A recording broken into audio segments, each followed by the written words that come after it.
when it comes to Bahamas now, I would hope that we can get over these petty things and just realize that we all share a common culture that comes from slavery. Welcome to Pushing Your Peace podcast, the number one podcast in the region for living a progressive and happier life. What does it truly mean to be proud of your country and its culture?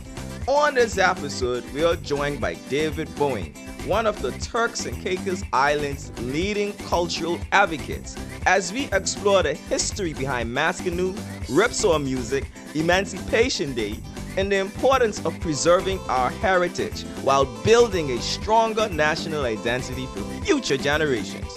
Be sure to like, subscribe, and share so you never miss an episode. Sit back, relax, and let's get ready to push some peace.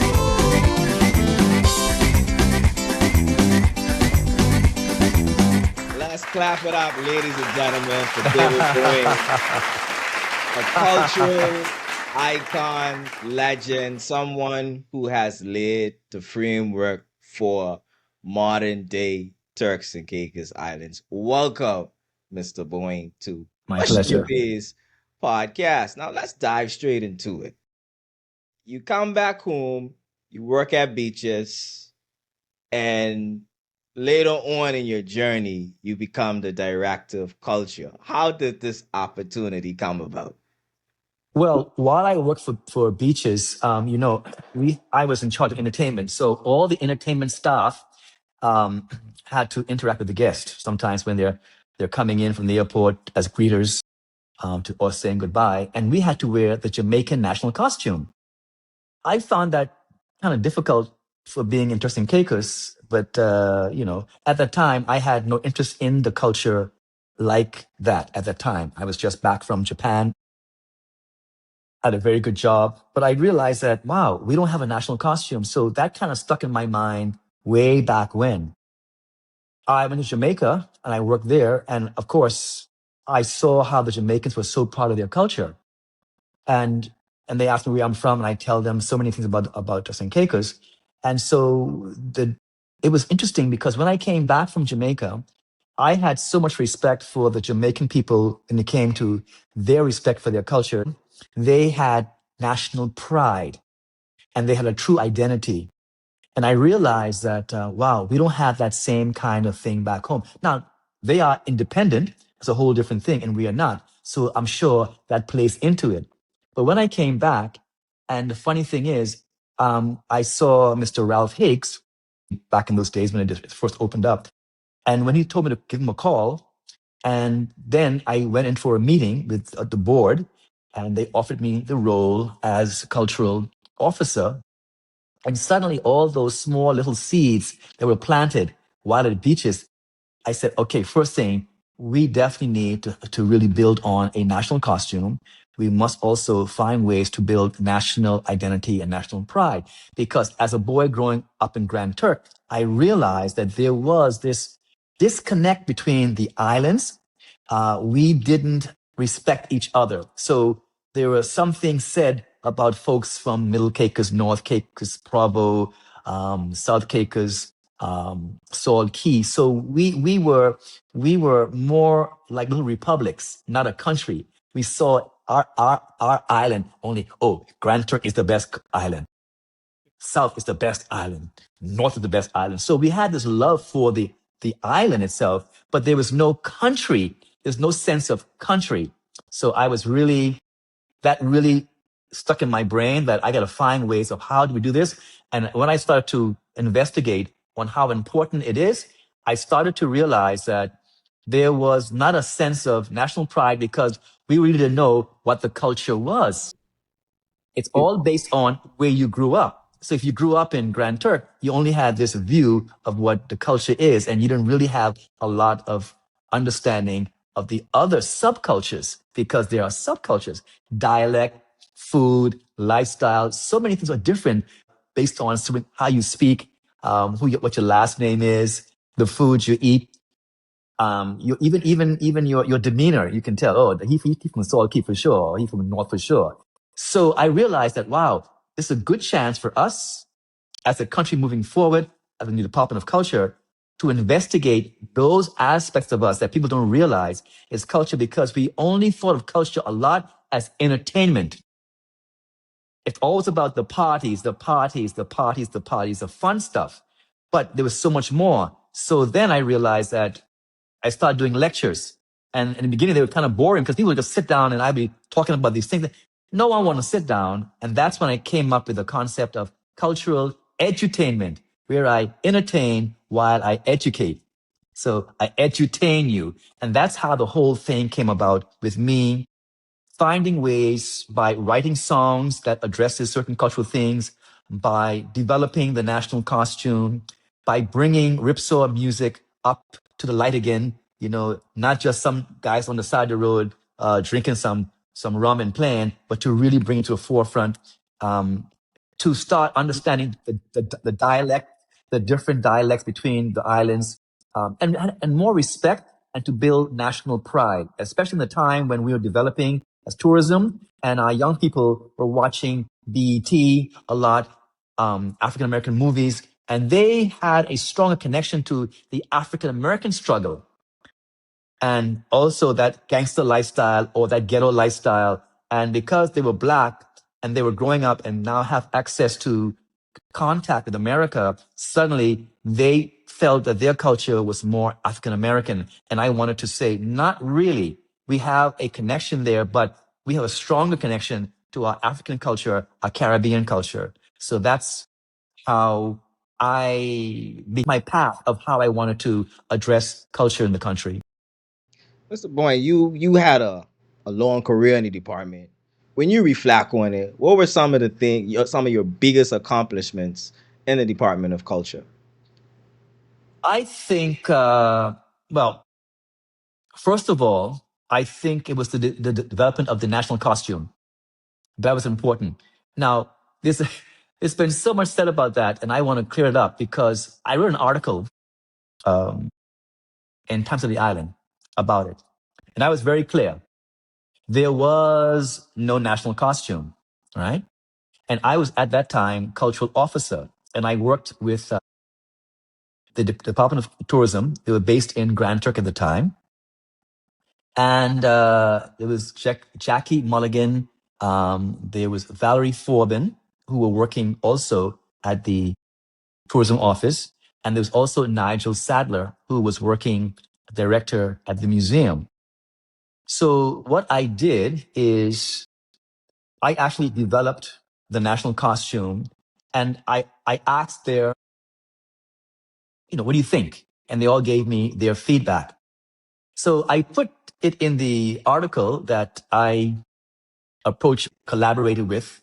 But basically, the national costume, the whole concept came out of something that I was really, really into. It is based on, there were some pamphlets that were done at the tourism board that they were trying to identify the different islands, and they had a pamphlet about how the islands, the size of the island, what goes on. And to identify each island, they had a color code based on the paper. But there was no structure to it. There was no structure based on the color and the island, just because there was paper that was green, pink, etc. So there are a few colors. It was a great concept, but there was no meaning behind it. So I realized, after speaking to many people on different islands, I asked, if you had a national costume, what would it look like? And everybody if I went to Middle Caicos, they only talk about Middle Caicos. I went to Provo, only about Provo. About South, only about South. So everybody had their own little island thing going on, right? So I said, okay, we need something that's going to be well-rounded for the country. But because everyone had island pride of their own island, there has to be something where each island must be represented. So that's when the whole concept of the rainbow, and each rainbow color has a vibrational frequency. People don't understand this. And each color vibrates at a different frequency. And in our bodies, we have the same rainbow of color we call chakras, right? And the chakra vibrates, has its own sound, It deals with a different organ and a gland and a tissue, a different endocrine gland. So from my yoga background, I was able to use the concept of color. And because color has so many different stories in it, I saw each island and think, now what colors can I use? And what I want to do is I want to go from sunrise to sunset, basically from east to west. That's how our island goes. So if the sun came up at the east, okay, yellow is the natural color. So that was the color of, as God's glory. Then the first island race hits is Grand Turk. And that's how the whole thing came along. And then I presented that to the people, the tourist board, and to Mr. Sadler to say, what do you think? And all they had to really input was yes or no. And they all said yes. And that was actually the depth of their input to national costume. As the originator of the national costume, based on that, my story is very clear in that, and how that whole concept came along. And if anyone wants to know more, the best thing to do is come to me and ask me, and I can tell you straight up. I didn't put that whole thing about the rainbow or about the chakras in the actual article at the time.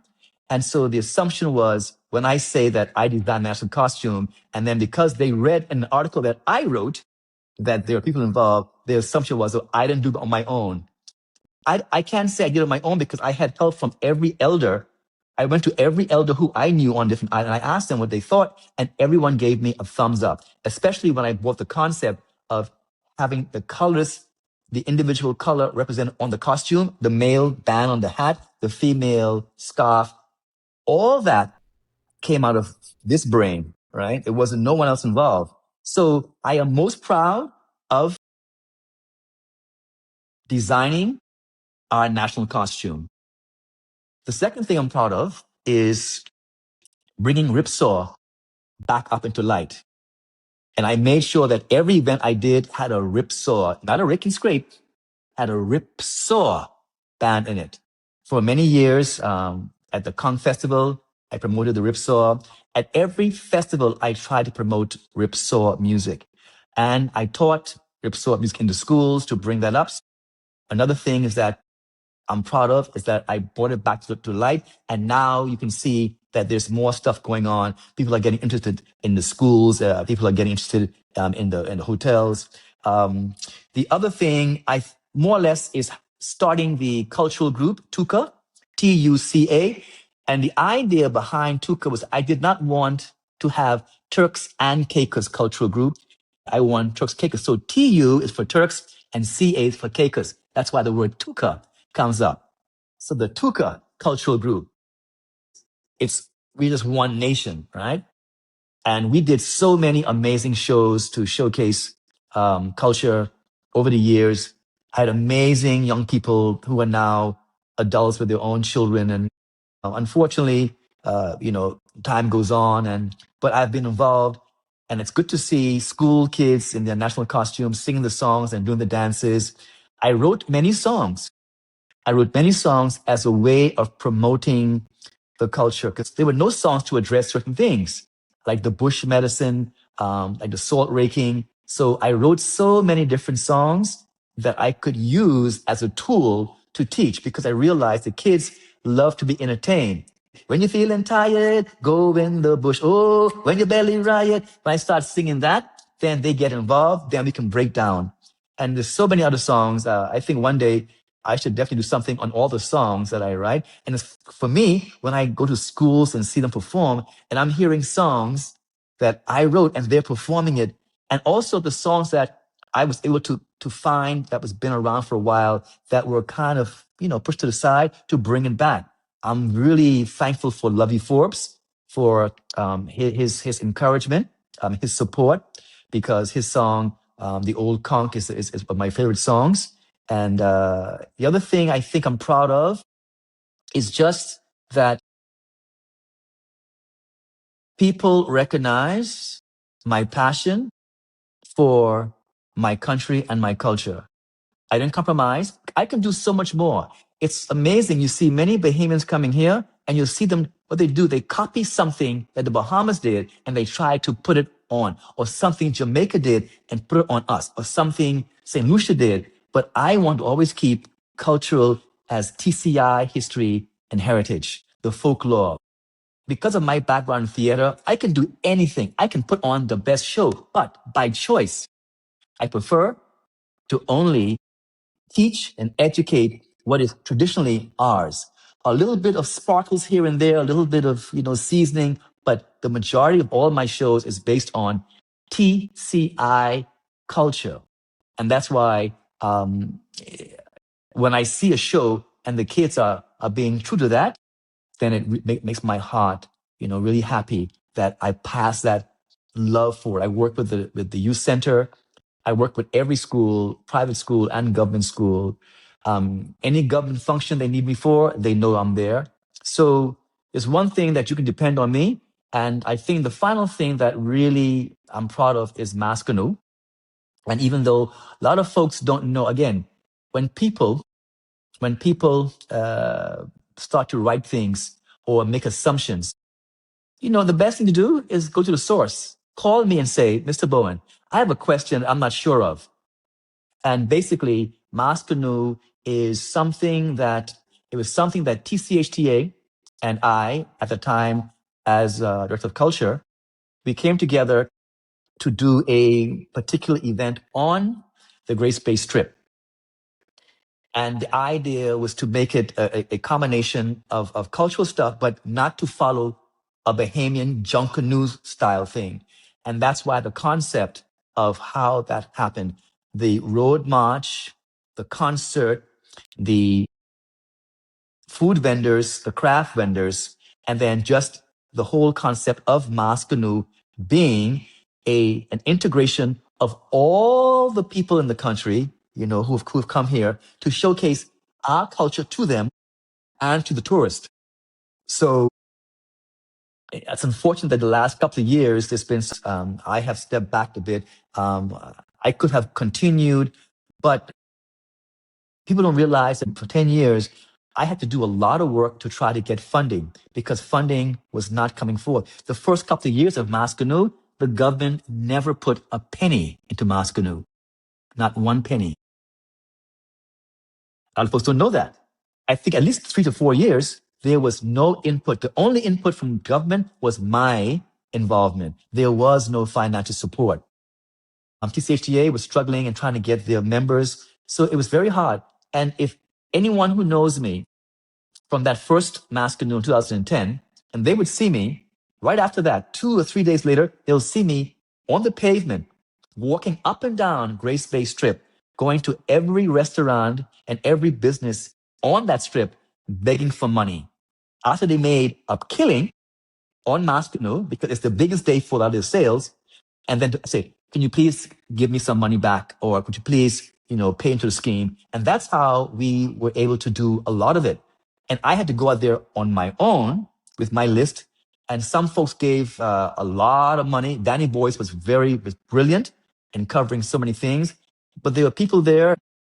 So all in all, back to your question, I am proud of those things, of Maskanoo. I am proud of the national costume. I'm proud of Ripsaw music. I am proud of the songs that I wrote. And I am proud that I was able to elevate culture up to a status where people want to know more about TCI culture. And so now I spend a lot of time doing my entertainments to different hotels, different villas, different private groups. And I'm still working with the government and still working with the Department of Culture. And so now the director who's there now, along with the new staff, I think they're moving in the right direction. I'm working with them. There was never a handover. It was done so shady. As I get older now, I realize, hey, I think my work stands, my writing stands, my article stands. Anyone who's ever been in contact with me, has worked with me, they can vouch for me. So I'm going to prove that to nobody, right? My work, my body of work will stand on its own. It's amazing to hear the accomplishments you have, Mr. Bowen. I mean, I grew up in high school attending your plays. Actually, I even participated in a play myself being in high school. So, I mean, hearing you talk about your accomplishments, we appreciate the work that you've done together here. Now, before we dive deeper into you and your story, um, I want to touch on a big debate topic that's been on social media for the past 3 weeks. There's a big debate between the Bahamian social media users and the Turks Island social media users about the origins of Ripsaw music. The Bahamians have the origins being in the Bahamas, and they're quoting documents from the 19th century, whereas we also are saying that hey, brought it to Cat Island, right? So there's a big debate going on, and I want you now, given your research, the research you've done, and the work you've done in the area of culture, the time you spent also growing up between the Bahamas and this country, the origins of rake and scrape music. Well, I have heard about this, and I think, and I've had a few calls too. People come to me and asking because in the beginning, when I started to research, we've been to Cat Island, I think twice. I took the Ripsaw band to Cat Island twice, and in Cat Island, there are so many stories about Turks Islanders who have come to Cat Island and taught the folks there how to play the accordion. Now, I know for sure that I forget Tommy's name. He was a taxi driver. I forget his family name. Oh, Tommy, Tommy. We took Tommy, and Tommy told me at the time he was traveling between TCI and the Bahamas, and how he would go to Cat Island and he would teach some of the men who he taught how to play the accordion. And I even took Tommy to back to Cat Island later on in his life with the Ripsaw band, and we showed them what real Ripsaw, what they call rake and scrape. Now, there is a debate about if Charles Carter really did say and came up with the word rake and scrape. So the story that I heard in the Bahamas was that Charles Carter was a radio announcer, and he was describing what the men did on the saw. They were raking and scraping.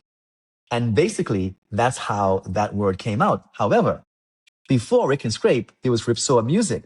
And if you go back into history and you look at the majority of the famous Bahamian artists who were there, they had a strong TI connection.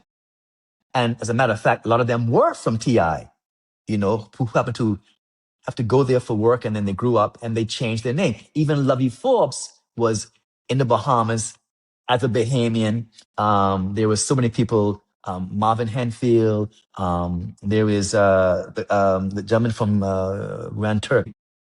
I also realized, because I grew up in the Freeport and I used to go down to Sea Grape, there was the Gospel Pioneers, right? One of the top Bahamian gospel band. Every single person in the Bahamian top gospel band was from Turks Island. So if you say to the people, oh, gospel music was based on TCI gospel music, they'll say, oh, no, because at the time when you were in the Bahamas and you were from Turks Island, you didn't say, because we were second class citizen. In the same way we look down on Jamaicans or look down on Haitians and look down on people coming in, we have the same situation and continue to have situation in the Bahamas where we are looked down upon. But we made so much headway into the Bahamas. So growing up in the Bahamas, I knew more about what was happening in the TI community down in 8 Mile Rock, in West End area, and in Sea Grape. So when I discovered now that the majority of the people who were in the Bahamian, on the top Bahamian gospel band were all Turks Islanders, and then do you know that the top casino show in the Bahamas at the time was at a place called the El Casino. And they had 3 male dancers in that show. Do you know Johnny Kemp Jr.? Anyway, he's a Bahamian singer. He was the head act, and he was from Nassau. But the top three male dancers of the all Bahamian show at the El Casino in Freeport were not Bahamian. They were all Turks Islanders. Me, Matson Delancey, do you know Goldfinger? You know, bald head guy at Goldfinger? You know Matson? And Kurt Mullings from South Caicos. So we had a guy from Grand Turk, a guy from the Bight, and a guy from South Caicos. We were considered the top Bahamian dancers, but we were all Turks Islanders. So, and this is why I know that down the road, way back when, the so-called famous Ripsaw players, yes, they might have been brought up in the Bahamas or they're in the Bahamas under that banner of Bahamian, but they were for Turks Island. And so whenever a people move in Exodus to another place, they bring their culture with them. Now we're seeing the Bahamians more coming back this way.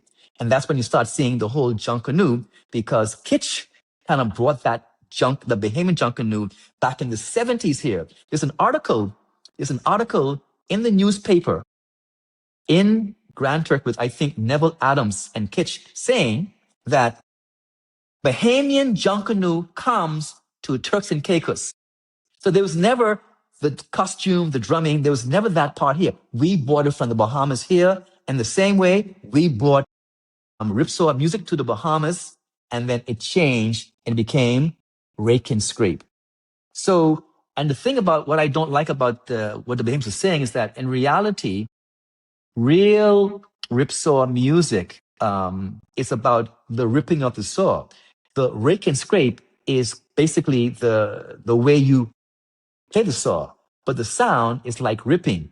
And Lovey Forbes, who also was from here, went to the Bahamas. He was also a promoter of that particular genre in the Bahamas. So for me, and I know the debate is going to go on, and it's a big thing, but I think that if you go back, look at the heritage for all the Bahamians who played the music, look at their background and heritage, where they came from. And I guarantee that the majority would have a Turks Island connection. For sure. For sure. Right down to even KB, right? KB is a big Bahamian, but his background is Turks Island, right? Even the Turks Island passport. So we have a strong connection. This debate is going to go on for a long time because nobody wants to give up. For example, when they talk about when Columbus came, right? And the Bahamas claiming that his first stop was in the Bahamas. And we know for a fact now it was not in the Bahamas. But then are we going to change the history books or are we going to stay with San Salvador? It's all those kind of things that goes on that when you start to discover the real story, and because it's been a story for so long, people don't want to change and they're okay with the status quo. But the fact is, we know now what the Bahamians did, and I must applaud them, is that they really used the rake and scrape genre to really bring up their musicians. See, we got lazy here, but you see, that came out of independence. That came out of an urge for them to start doing better because they no longer had the UK to fall back on. And because my stepfather was right in the mix of all that new Bahamian feeling, that Bahamian culture, so I know that their Junkanoo developed because they sent people with cameras and recorders to Carnival in Trinidad, to Mardi Gras. And that's why you have Trinidadian costume and Mardi Gras brass band instruments in Junkanoo. So go from 1974 and all of a sudden you'll see a huge switch from the traditional Junkanoo to the more costumes from Trinidad, brass band from Mardi Gras in New Orleans, along with the goatskin drum, the cowbells. So they merged all those three. And then the costumes grew. And I always told a Bahamian, I said, listen, if one day you cannot get any imports from China, or you can't get no sparkles, no feathers, how can you do your national Junkanoo without China? because all the costumes and stuff, they're not made. Feathers, we can get it from. We ain't got no peacocks here. And so all the things that they have to import, basically we can make our own drums. We can make our goat skin drum. You can put together metal to make our cowbells and do the click stuff. And we can do, instead of having horns, we can use conch shells. But now, if you notice that Junkanoo has become a marching band with costumes. Think about it. Suddenly now, it doesn't go back to the African connection. Suddenly now, it's a brass band with costumes. That's all it is. And they're bringing even more of the marching band, the drumming and stuff now, and the different sounds. And they're playing all these pop songs. They're playing pop songs. If you listen to a Junkanoo, they're playing pop songs while they're doing their thing. So traditionally, I love what they've done because they have really brought an art form. It's a beautiful art form of the costume makers. And I'm seeing now that it's coming here because the Bahamian TIs now, they are trying to emulate the Bahamas. And of course, they're going to say it's Turks and Caicos, but it's not. There was no time and a place where there was a seed planted here. They just simply copied the costuming from the Bahamas, brought it here, and then charging you for something to say that it is a pseudo Turks and Caicos culture because it sounds great. You know, the drumming, all kind of stuff, and the horns. Yes, but when it comes down to tradition, it goes back to masquerade. It goes back to Marsin, and that, again, for some people, the historians in Turks and Caicos who don't do their homework, if they go back and they saw that I was the one who actually started to bring back Marsin, the traditional, I mean, in a way that's more traditional, yes? But I got no support from my own people. And those same people who are talking online, they can sit behind their desk, go on AI, generate some images, but then do you see them in the trenches? Do you see them in the schools? Do you see them doing the lectures? Do you see them doing anything except for self-interest? Writing their books and stuff. But books to do what? To sell, to make money. Do they give those books out free? Or are they giving the information out free? Or are they using it as income? So when you start saying to me, oh, this is this is that, I want to know is, what have you done for the country lately? You know, what have you done for the country opposed to just going online and spewing out stuff that you don't know about? So when it comes down to masquerade, I mean, I'm so sick and tired of having to defend myself, but go back into history, go back from 2001 to now, and you can see documented what I have done from the very beginning till now. With that debate about the Bahamians, we will always have a Bahamian TI clash because of geography, of cultures, and the fact that Bahamians have a real strong sense of self, of their culture and their language, their dialect, their music. But we were the ones who had to go to Bahamas to work in the pine yard because the Bahamians didn't want to work. This is funny here because I find it interesting how we look down the Haitians who come from Haiti to work for us. We were the Haitians of the Bahamas back in the day, you know? And what happened? We built up the Bahamas, and the same way, the same Haitians are also building up our country because they're on the sites building the buildings. So we have to give them respect. However, they must also learn how to give respect back. They can't just come in here and assume that they can take over. The key is to, if you're in someone's country, learn about their culture, showcase their culture, but still promote your own culture, but not in a way that is going to be, I would say, to disrespect. So when it comes to Bahamas now, I would hope that we can get over these petty things and just realize that we all share a common culture that comes from slavery. And we are now doing very well. And I am glad that we were able to separate ourselves from the Bahamas because now we are doing so well. And the Bahamas can learn from Turks and Caicos of how to build a five-star product, even though we still are behind the ball on a lot of service issues. The Bahamians do well when it comes to service because they have wonderful training, and we're kind of a little behind that, but we're coming up. We're coming up to our own. So I'm proud. So whatever's going on online, again, I'm not I don't read this kind of stuff. I don't waste my time. So I can hear it, and I don't want to get involved. That's why I don't respond. People say all this stuff about me, but I don't respond because in the end, I know that the truth will come through. However, and so today I am speaking truth. Gentlemen, I got to drop a bomb on Mr. David Bowen for. I mean, it's like you need your own podcast, Mr. Bowen. Like there's so much information, so much valuable information. Listen, please get Mr. Bowen a podcast show. Let's I get him a sponsored show. We I need don't. this. We need this content constantly in our ears. Honestly, I love this conversation. Please like and subscribe to this channel as we are listening to a cultural and local icon. Now, I want to kind of jump on that for a second because there's still a lot of people here who assume that I'm Bahamian. I can't tell you how many times people cuss me out and say I know true TI, right?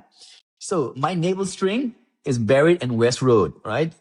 Right on under a Guinness tree in the back of our yard that I still got. Um, I was born and raised here, and I came. My family is from Middle Caicos, from Grand Turk, and from Salt Key. Um, and my great grandfather, um, he was the teacher of Clement Howell. Clement Howell and my mother was what you call it in the school when you have the best boy and the best. Peter Hall was my great grandfather, and he was the first teacher in Middle Caicos, right in the Bambara area on the hill there. And Clement Howell and my mother was head boy and head girl at the school of my mother's grandfather, who was my great grandfather. And so I come from that stock. And my grandfather was one of the first police inspectors of police, Julius Alexander Baker. So I come from good people who are from this country. And, my navel string buried here is only because my mother remarried and took me to the Bahamas. But I came back up until 1977. I was here every summer, almost every summer, teaching karate and teaching all kind of stuff when I came back. After 77, that's when I became a professional dancer.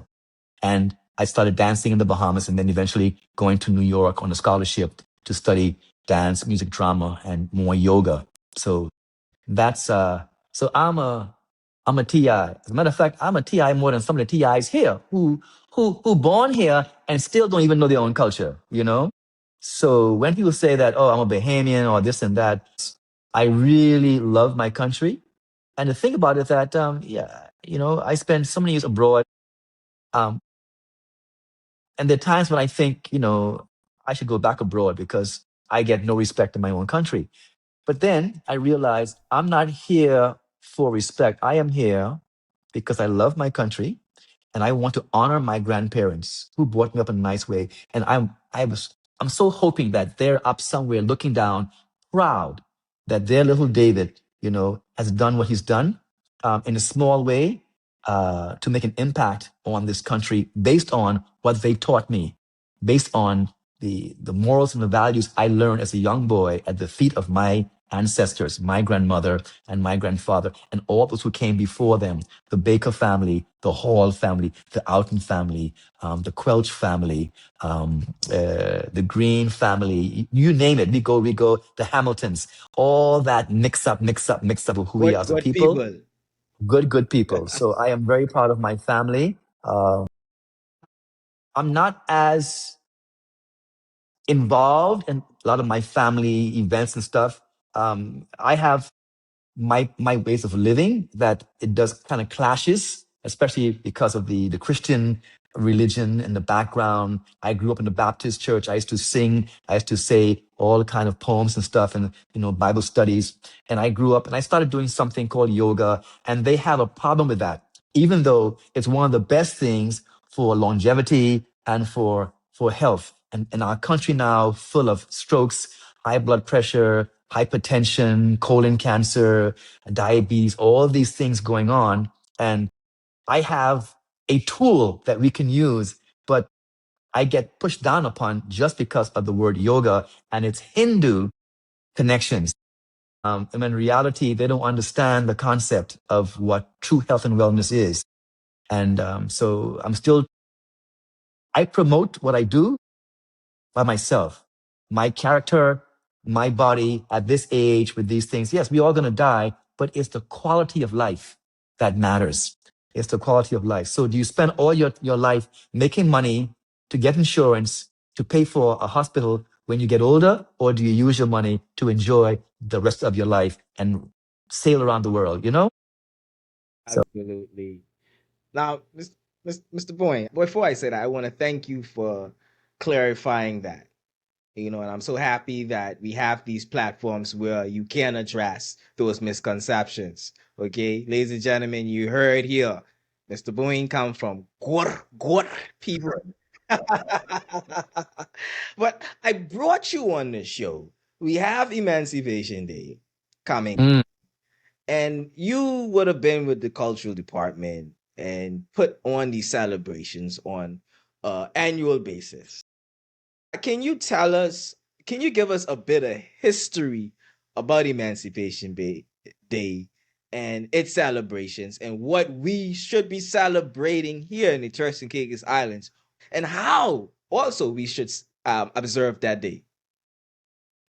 well, it's a very interesting topic, emancipation, because first of all, as a British overseas territory, right? The British abolished slavery way before America did, right? So I think for the British, it was in 1830 something, 1834 maybe, and then later on 1838. So 1834, 1838. So about 192, 188 years ago. America only abolished slavery in 1863, right? So there was a 30, 40-year gap.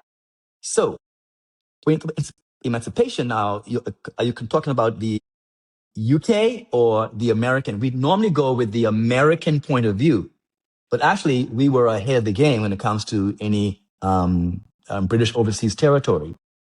Now, what did that mean? It means that they were free from bondage, right? They were free from bondage. They had some rights. They could move and they could move around. But emancipation, I think, it had lots of flaws because at the same time, even though the British outlawed it, they had to pay all the landowners and all the slave owners, right? They got money. So when you think about how much money was paid to the landowners, to the slave owners to allow us to be free, and then no money actually went to the slaves to help them to redevelop and reinvest and plan their lives. So in a way, it was a sad thing that we got our freedom. The money went to the slave owners, but not to the slaves. Now, to be free, what does that mean? It means you have the ability now to work for yourself, to move around. You're free to marry. You have rights. And we didn't have the education for us to really put together a kind of social network that we can help each other. And that was intentional. That's why they were not educated. So there was no movement of people that were organized this. So everybody was doing their own thing. And then, of course, a lot of people went to Haiti because of the revolution there and they wanted to be into a free place. So we did not have the same number of slaves in our country in the millions as they do in America or in the other Caribbean islands because we didn't have a lot of cotton or sugar cane. Those are the two main things that slavery needed. So we didn't have the numbers. And that's why we didn't have lots of African retention because there were not enough numbers spread out over these six islands for us to retain that African culture. Whereas in America or the Eastern Caribbean, they had lots of slaves and they retained it through their food, through their dialect, through their culture. Now, what's important to remember is that Jamaica, St. Lucia, and the other Caribbean islands, Barbados, Trinidad, eventually other people came in to replace the slaves. So there were more Chinese who came in. There were more Indians. And you go to Jamaica and you think that curry goat is Jamaican. Curry goat is Indian. You see?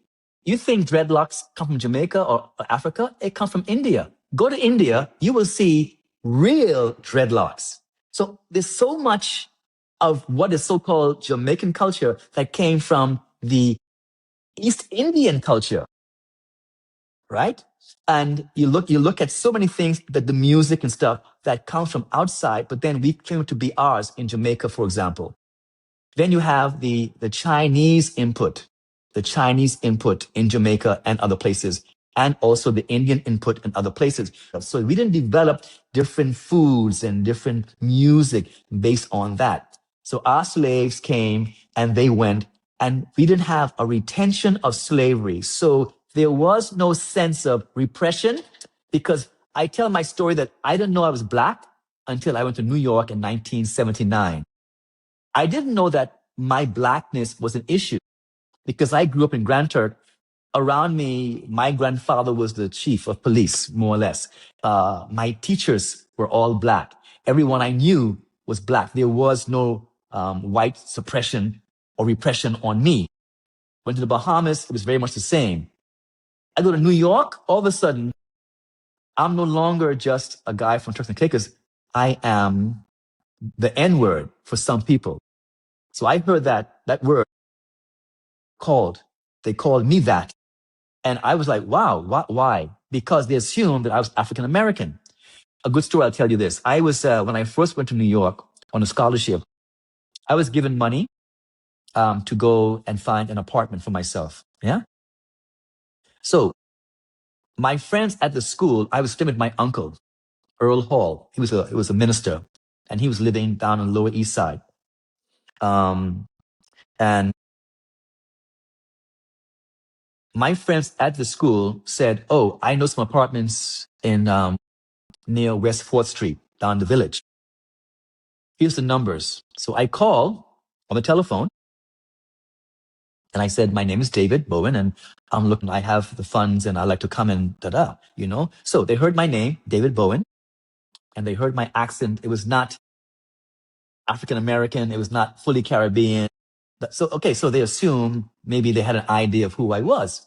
So I go down with my money and everything, all of my documentations, to go for the down payment and see the apartment.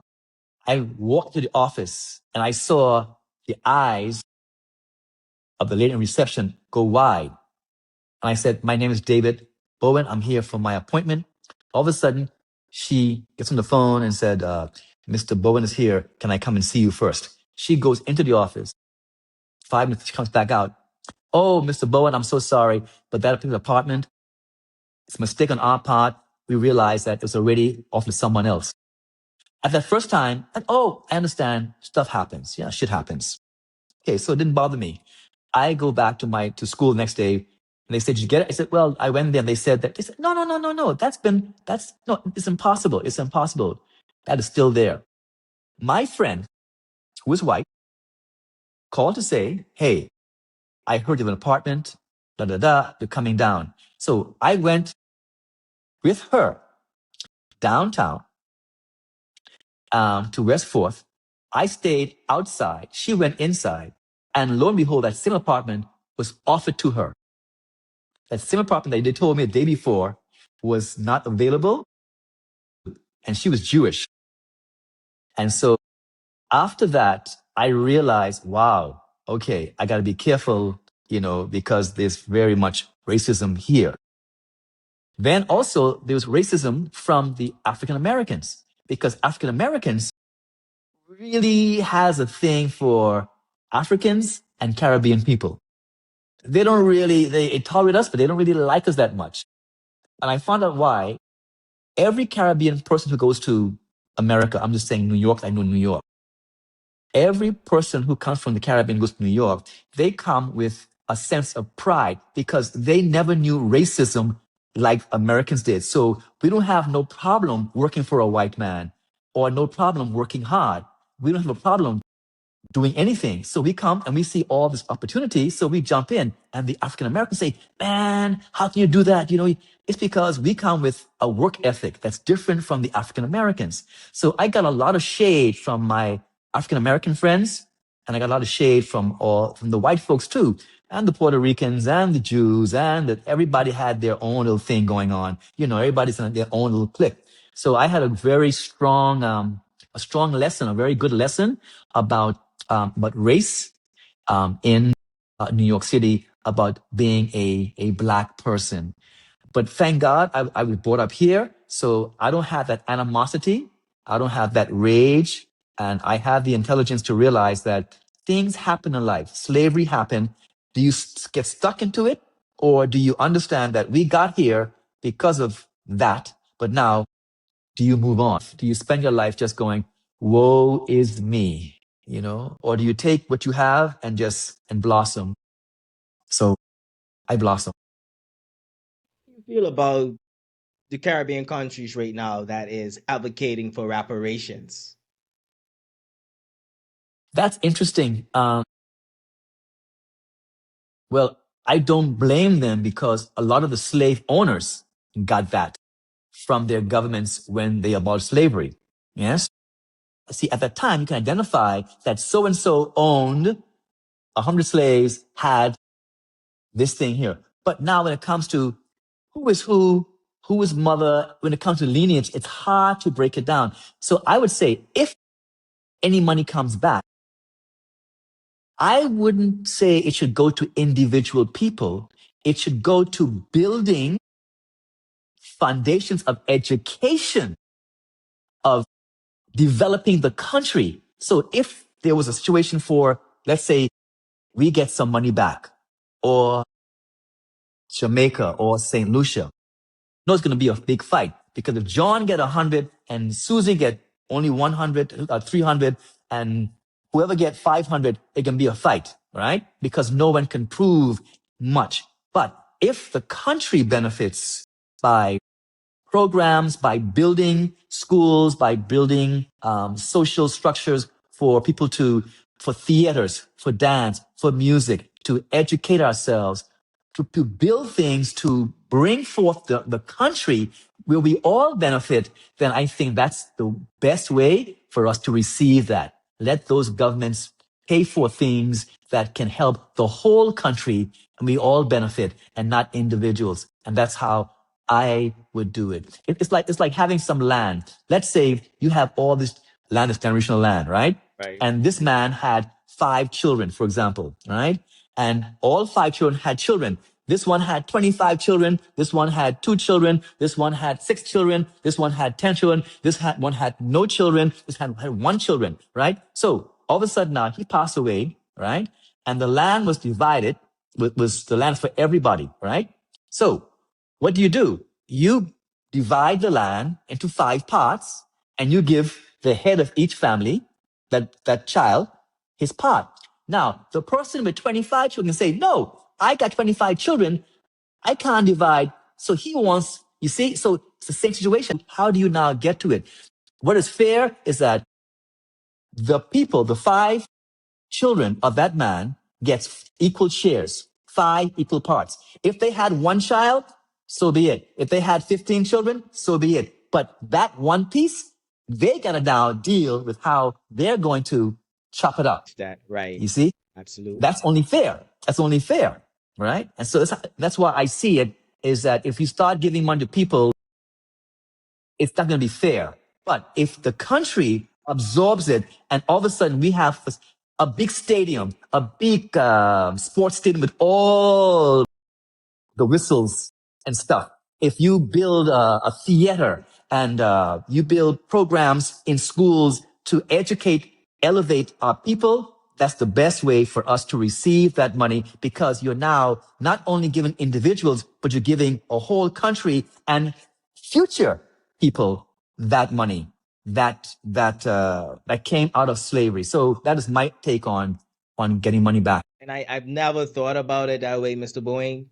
I actually love that idea that, reparations should be received in the form of infrastructural development, something that most, if not all Caribbean countries are lacking at the moment. So Indeed. that is a brilliant idea. And I hope this is something that ends up in the hands of the persons who are fighting for reparations. That maybe this is also another angle that you can make the pitch, as it relates to reparations on.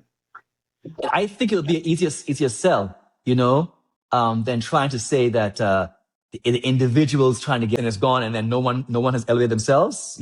So what's the point? What's the point? If we get money from the government, why don't we say this instead of giving us the money, right? Why don't we give the bills we need to get covered under that and let them pay those off? So therefore, they're not people who is going to be taken advantage of, who's going to have their money just blown on liquor, on drugs, or whatever. That they would know that they are actually that money is going to be taken care of something that you really need in your life. So that's how I would deal with any kind of stimulus. Yeah, of course, you'll say, okay, I want to control my own money, but not all of us even has the right mindset to control our money. So, You. but but that's my point of view. That's my personal point of view. So don't kill me for that. No, thank you so much, Mr. Bowen, for sharing that. Thank you also for being so candid on the show. I mean, we got raw truths from you, and I absolutely I think you know by now that whenever I speak, I don't I sugarcoat don't hold back anything. stuff. I love I it. don't. I I love don't it. because I can back up everything I say, and I ain't gotta hide from no one. I'm a grown man. I think for when I first joined the Department of Culture, one of the things that I really had a hard time with is that too often we have events, but they're done only on one island at a time because we're an island nation and we don't have enough funds, right, to celebrate. And there's something else that the government needs to think about is that a holiday should not only be observed in one island, it should be across the board. So there Absolutely. should be funding that allows each island to Absolutely. put on the event at the same time. I want to dive into that just a quick bit that Okay. there's only one island that's having right now emancipation celebrations right now, and that's the island of Grand Turk. And that's kind of alarming because it is something that should be celebrated on all islands. But you did hint to it, Mr. Boeing, when you said that a lot of times it's budget constraints that limits these things from happening. So thank you for even talking about that. Yes. Well, for me, I always tried to think about how the money is small. I know that the rest of culture and that department, they're struggling with funds and they can only do one thing at a time because of that. But government on a whole, there should be for all public holidays where there is a need for entertainment or events, there should be individual budgets for that island to put on a show, again, based on population, based on size. So we all don't get the same amount. We get the amount based on the population, the size. So, but you get something. You get something. And then there is a committee locally that's going to do something on the same day so that on the day, everyone on every island is celebrating that event. Now that is what I call national pride. Not only that, it's going to happen in Grand Trunk. Everybody go away, right? And because there's no activity on their island, so to speak. But again, it's a matter of finances, and again, going back to how I feel about, I love getting stimulus, fantastic, it can help me do something. But we also need to consider if we do have extra money for certain things, why not put it, towards ensuring that all national events are celebrated nationally. That's it. All national events are celebrated nationally. So um, that's my take, and I think that emancipation is something we should look at. It helped us to move forward, and we are a nation now that has come out of slavery. And look at us now, doing so well, doing so well. But we don't have a strong connection to our African heritage. And that's why it's important that these days come around, that it's a good time to educate people, to showcase, not to kind of go down on slavery, because there's still slavery happening. There's still slavery happening in this country right now. There's people who are hiring people for $2. They know that they're doing wrong. That's a slavery too, you know? So there's all kind of stuff still happening in Africa. There's still slavery. There's still slavery all around the world. But when it comes to African and Caribbean culture, a lot of who we are as a people, and we are now embracing more African culture. Right now, Afro beats and the dancing from Africa is all the rage now, you know? So African movies are all the rage now. So you can see this connection to Africa and how amazing Africa is. And it was not just a place where people who came who were uneducated, they were kings and queens, but at the same time, they're still struggling with their own tribalism. They're still dealing with their small mindset, my tribe and your tribe, and we can't get together, you know? And here we are celebrating a country that came out of Africans, and look at what we have. Look at the lifestyle we have, you know? So I think we should celebrate emancipation not as a celebration to look down on white people, that achievement, that we are so much more advanced than those folks, especially the ones who came on the slave ship Troubadour, because we have that blood in us. You know, those 193 people has really infused a lot of African blood in us.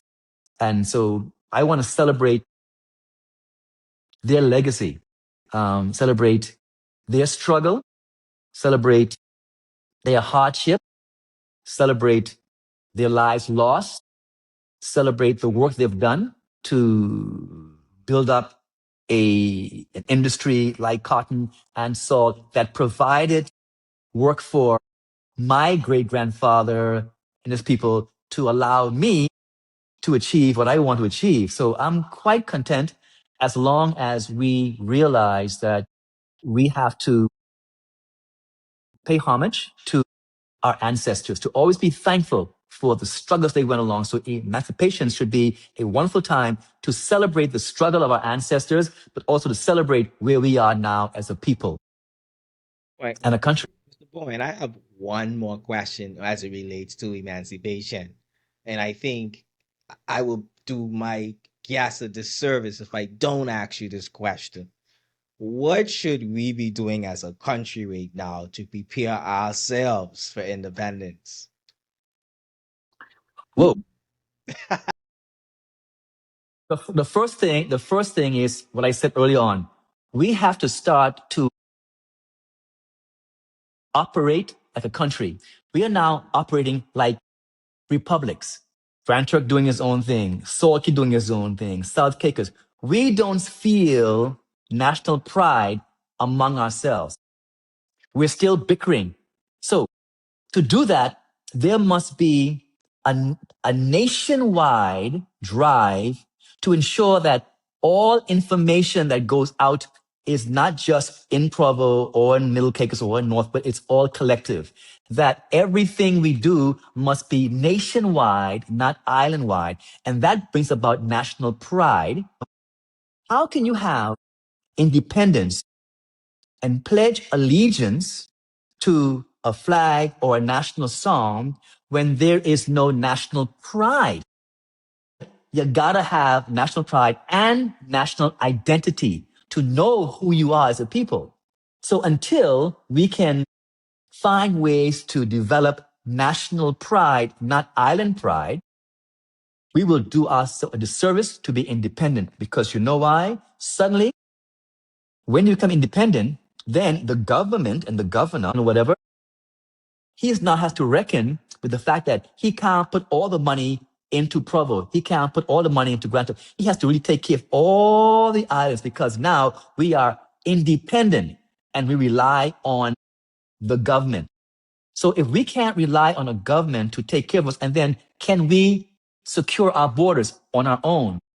If we get independence, that means we get our own currency.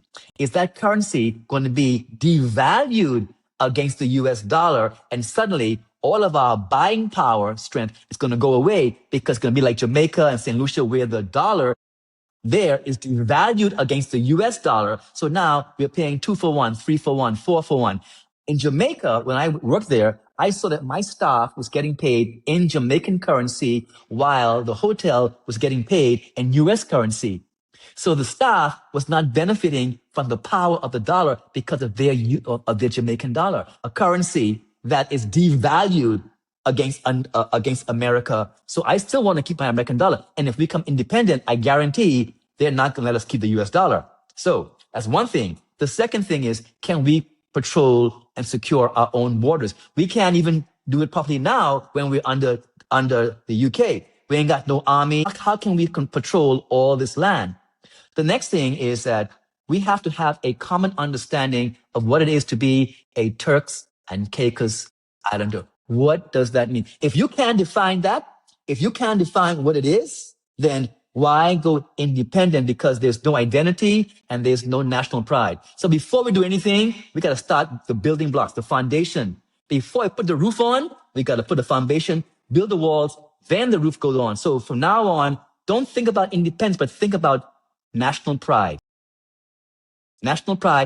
identity, first and foremost. I love how you talk about establishing that foundation, that framework first before we can even look at furnishing this house. At least, Exactly. yeah, I love that, Mr. Bowen. Thank you so much, and thank you for being on the show and being so candid. This is Pushing Your Peace podcast. Push your peace. So, any word or words that begins with the letter P that has been transformational to your journey, you now have a chance to push your peace. Oh, that's very easy. My P is something called pranayama. Pranayama is a breathing pattern I learned at 14 years old. You see, we forget that the breath is the key to everything. Think about this. Inhale, exhale, inhale, exhale. Let's say your next inhale does not happen. It's all over. Life ends. So each of us is just one out breath away from death. Therefore, the breath is the key. In yoga, they realize that. So in the breath is not the life force. In the breath, there's an energy we call prana. And the breath is the vehicle for prana. In the same way, your vehicle transports you from point A to point B. Your breath transports prana from point A to point B. So when you inhale, exhale, you're more than just breathing in air. You're breathing in prana. And that prana is being transported to every organ, every gland, every tissue, every cell in your body. So the concept of pranayama, yama means constraint or to control. So by slowing down your breathing, by watching your breath, by counting your breath, when you slow down your breathing, you slow down your heart rate. You switch on your parasympathetic nervous system. That system is going to stop the cortisol going into your bloodstream. It brings down your blood pressure. It brings down your emotional turmoil. It helps you to be calm. That's why people say, take a deep breath when you're stressed out, right? So if you learn how to watch your breath, slow down the breath. So in yoga, when you watch the breath, what happens, because the breath can only exist in this moment, the breath can never be past or future. There's no past breath or future breath. There's moment, right now. And if your mind is watching and controlling, where's your mind? Right now. So when you sit at night in your bed and you're thinking about all your stress and stuff because your mind is scattered, you got one tool, your breath. Bring your awareness. That's why we sit in meditation. And we slow down, we count to 6, we count to 8. We hold the breath. So my P I'm going to push is pranayama. Learn how to pause, to breathe, and that will take care of half of your illnesses. I guarantee it. Especially mental state. That's a huge part of today's health and wellness state. We have a lot of issues with mental health, and breathing is one of the best things that can help you, and it does amazing things. So my P is pranayama. Mr. Boeing, I studied psychology in the UK, and uh, when I hear people talk about meditation and yoga, it reminds me of this study on ADHD, children with ADHD, and what they did was allow these kids to do mindfulness exercises for a period of time, and what they realized is that that was just as impactful as giving as medicating the children with the ADHD. So Amen. when you talk about that, that's the first thing that enters my mind. But then we don't promote mindfulness, and I think the reason why we don't do it is probably because of our religious belief in this society and the I can tell you it is because yes, they think the word meditation has this connotation, but actually it's one of the best things for everyone. As a matter of fact, when you pray, that's meditation. When you sing, that's meditation. Um, Boy, this is a spin-off question. If a time capsule was buried today, what three cultural items must go inside? ooh, ooh, a conch, a queen conch shell for sure.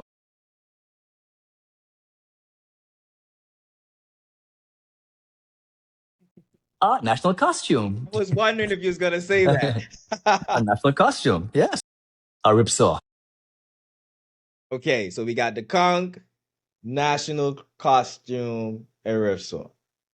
Yeah, Oh man, amazing. Thank you. and all wrapped up in our flag, all wrapped up in a flag. Okay, that's a fourth item, but I'll let that slide. I'll let it slide. Uh Mr. Boeing, do you have any final words before we wrap up? um, well, first of all, thank you for having me on. I want to let people know my journey from Grand Turk to the Bahamas, to the United States, to Asia, to Europe, and back home has been an amazing journey as an individual. As a small little boy growing up on West Road, barefoot, running around by the salt pond, and to be in certain places in the world and to be able to showcase my talent as a little boy from Grand Turk. I'm so proud to be a Turks Caicos Islander. I'm so proud to be from this country. I had a huge stumbling block in school is when I was a kid, I had a very strong stutter. And sometimes even now you will hear certain words and phrases I have a very hard time with, but I had a very hard time speaking properly. When I found out that James Earl Jones, you know, Dog Vader and that his beautiful voice, he was also a stutterer. And so as a kid, it was something that the kids made fun of, you know, and I was laughed at school. And so it's interesting that I got into theater and drama when I couldn't really speak properly. And that's why I started dancing and playing music because I didn't have to speak, you know. But then when I started learning about yoga and pranayama, by slowing down your breath, you slow down your conscious mind and you're able to find the words. And there sometimes when I get excited and I would stumble over my words, or when I get angry, oh, my kids know they'll hear the real stutterer come out when I get upset.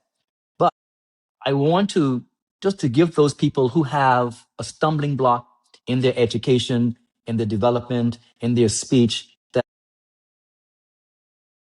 don't give up. Don't give up, you know, and get a passion, follow your passion.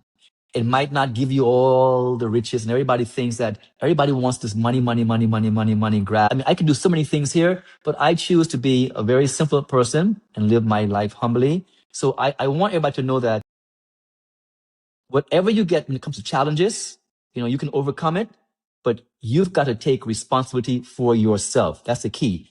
Everybody needs to take responsibility for their health and their wellness, both physical, emotional, and mental. So take care of you. It's my final words for all. Ladies and gentlemen, I want to thank the local icon, cultural legend, Mr. David Bowen. We've been working on this the entire episode. I promise we gonna get it right.